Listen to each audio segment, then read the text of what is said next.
What's up, everybody? This is Nick, and you're joining us once again for a Micro Mini Lightning Newscast. And today, as always, we are bringing you the stories in 10 minutes.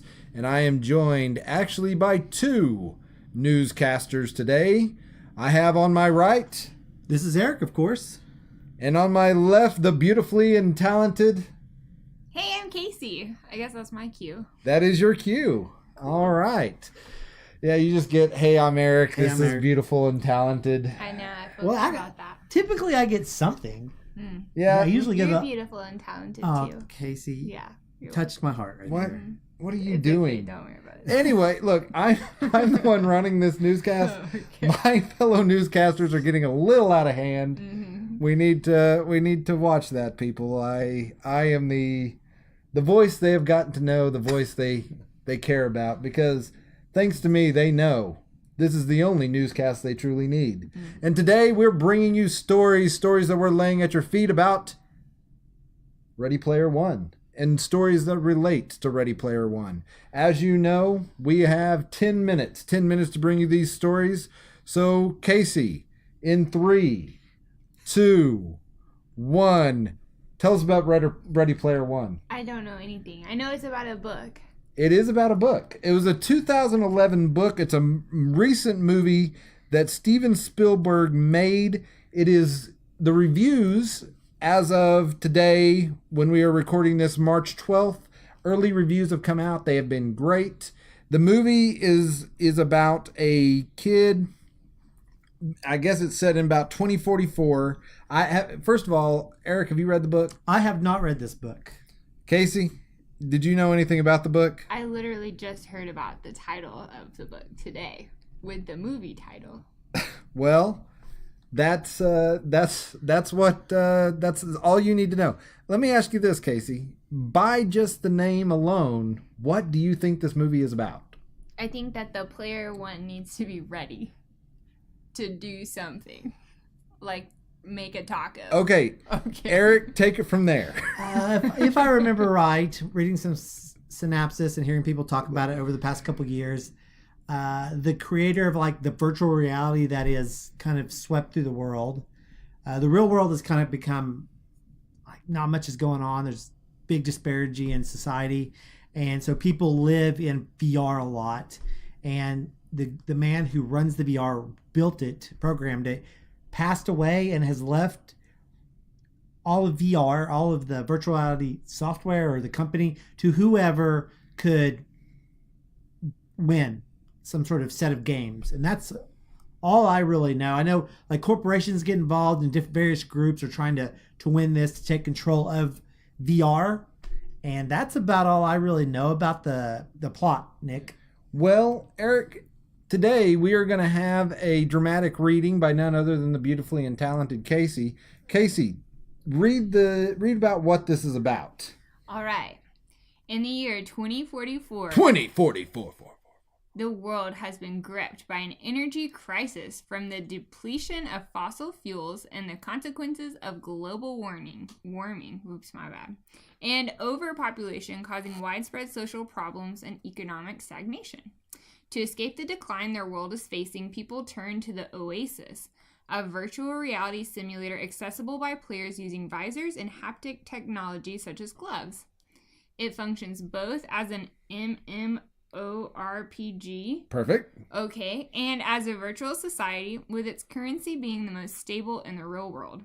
It was created by James Holliday, who, when he died, had announced in his will to the public that he had left an Easter egg inside Oasis, and the first person to find it would inherit his entire fortune and the corporation. The story follows the adventures of Wade Watts, starting about 5 years after the announcement, when he discovers one of the 3 keys pointing to the treasure. All right. So, Kaci, what's an Easter egg? I think it is something that is in like an image or software, and you click on it and then it leads you to more stuff. That it can be that on the internet. It's anything that's like It's a hidden gem. right. So In it's a like game. an Easter egg Yes. in real life. You go find it with chocolate, then you collect all of it and you eat it later. That's Yes. you eat it. You can. It's like chocolate in the video game. It makes sense. So basically, what happened today? or what happened, I guess, last night or a few days ago. I'm not really certain. South by Southwest showed this movie. As soon as the logo came up, people applauded. People were cheering through the movie. About halfway through the movie at the climax, at the end of the movie at the climax, the sound went out. People started cheering. And they were still cheering, and people, I guess Steven Spielberg was there. He was kind of freaking out by this. Well, I calmed him down. I was sitting by. I go, Stevie, calm down, boy. You need to just take a breath. It's gonna be okay. And he clutched my arm with tears in his eyes and said, "Eric, thank you, you're my rock." Wow. He always says that. Yes, he does. When He's a I'm passionate especially man. when I'm there. Yeah. He says, "Nick, thank you." Kaci, has he ever said anything to you? No, but I'm really moved by this story. I'm sure you I are. feel like Eric is my rock too. It's Aw. okay. This hurts my Kaci. feelings. Wait, I'm my own rock. There you go. I already decided that. You already decided that just now? Yeah. Okay. Just now. But then they got the movie going again. People at the end of the movie gave it a standing ovation. Started chanting, "Steven, Steven, Steven." Apparently, Steven thought they were wanting to tie him up, Lynch him? lynch him for. No, I'm just kidding. That part didn't happen. But it was very ecstatic. People are calling this, it's getting mostly good reviews, especially with those that understand the culture of video games and that sort of thing. I read this synopsis that Kaci read, and I think a more up-to-date version of Willy Wonka and the Chocolate Factory. I was thinking Hunger Games. At least the way that Eric was describing it. Like everybody has to go in and kind of last man standing takes all. Well, They have different sponsors and corporations. Okay. It's Battle Royale meets Willy Wonka and the Chocolate Factory. It's Willy Wonka and the Chocolate Factory, which Hunger Games was just a remake of Willy Wonka, which this is just a remake of that. Yeah. Clearly, you understand. And the I do. chocolate Easter egg. It all ties It together. all comes together. It does. Here's something, speaking of Easter eggs, apparently the Iron Giant from the movie Iron Giant Good movie. he makes an appearance in this movie. You could see him in the trailer in the background. If I remember right. Yes. Have you seen this movie? The Iron Giant. Yeah. Have either of you? Yes. Is that a cartoon? Yes, it's an Yes, it's a animated film from 1989. Oh, no. I was not alive then, so no. It was voiced by none other than the voice of Groot, Oh, cool. who is also the man in the Fast and the Furious, none other than Vin Diesel, the great actor. Oh, my mistake. Iron Giant was 1999, not 89. Oh, okay, then yes, I was alive at that time. Oh, yeah. But- that was the only movie I've ever walked out of in movie theaters. I got, really nervous about it, and This I don't know. this Ready Player One, it will be out in a couple of weeks. Let me ask you guys this: are you going to go see it? Yes. Does it sound interesting? Yes, you are, because you're going with me. Yes. I don't know if I'm going to go see it. You don't? No. Okay. No one's invited me, so I don't know if I'm going to go see it. Eric, will So you bad now. will you rent it on a lonely night? Yes, I will. Okay. What's it rated? It is PG-13? It is PG-13. Yes. I'll probably check the rating, check some reviews on kid friendliness from some of the places that I check that, and then see if my kids can watch it and enjoy that. Well, you want kids to be able to enjoy it too. But Eric, let me ask you this: recently, there are a lot of things that point to kids not being able to, with Ready Player One, video games come into question. And I've heard of a story recently that you were telling me about where I guess Trump is blaming video games for violence. Well, yeah, that's been in the news for how many years since we were children? That's been in the news about video games being a source of causing violence in children. In my experience, I played video games my whole life. I've never stabbed anyone, but I'm not a trained counselor. But I happen to know one who's here right now, Miss Kaci. Why? Not yet, buddy. Almost. Almost there. Almost there. You'll get there. Miss Kaci, what do you believe? What is your thoughts on that? On video games causing violence in children. Do you have in your years of experience, and you've met with lots of kids? Sure. So, kind of just opinion based, nothing. No research. You're saying research backing. I'm asking your opinion. Yes, that's opinion. Perfect. So, I don't necessarily see when you say like cause violence, that means that there's kind of a direct correlation, and I think really it just comes back to oftentimes kids just absorb what is going on in their environment. So if the only exposure to social interaction or things like that is violent or tending towards violence, I think you are going to see kind of an increase of aggression and I think if your children are playing different like battle themed or things like that, those kind of video games that maybe have more action going on, just being able to communicate and talk to them about what that looks like and making sure that they're not picking up on anything that could be harmful. So like a kid whose mostly their sole source of interaction with anything is a video game of violence, that in your opinion is saying that type of kid whose parents aren't involved or maybe doesn't have a lot of friends, and this is their outlet, and it's less of an outlet then, and it's more they're absorbing it. Sure. Right. Okay. I mean, they're going to be influenced by everything that they're taking in. And so if that's the only thing that they're taking in, I think we're going to see them be pretty influenced in a certain direction, maybe. Okay. Well, let me just say, I think kids aren't violent enough these days. And I think more video games, if we can put them in those little chairs from Clockwork Orange that pull their eyelids open, they're forced to watch these games. I like where you're going, Nick. I think we can do that. I think this is something that can definitely happen. I mean, Kaci, what do you think of that? I have great concerns about you right now, actually. So well, you're marrying me in a few months, so reconsidering all of no take backs. No take backs like that. But see, video game. Oh, that is all the time we have right now. Oh, that's too bad. However, it's been a great discussion. It's interesting. However, this as long as I can stop this little thing going, we have a special segment in honor of the great and talented, lovely, and beautiful Kaci being here.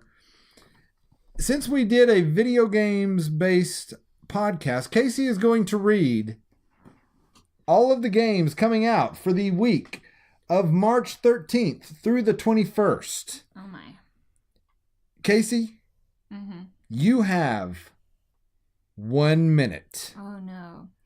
Okay, so we have the Devil May Cry HD collection coming out on Windows, PS4, and Xbox. Yes. Okay, Golem on the PlayStation 4, QUBE2 on Windows, Mac, PlayStation 4 and Xbox, Surviving Mars, also on Windows, PlayStation 4 and Xbox, Burnout Paradise Remastered, PlayStation 4, Xbox. Say the date when they're coming out, too. Oh, okay. So on the 16th, we have Kirby Star Allies on, I don't know what this is. Nintendo Switch. Oh, groovy. Okay. Assassin's Creed Rogue Remastered on PlayStation 4 and Xbox. Assault Gunners, on the 20th, Assault Gunners HD Edition on Windows and PlayStation 4. 10 seconds. Also on the 20th, we have Attack on Titan 2, Sea of Thieves, and Valkyria Chronicles 4.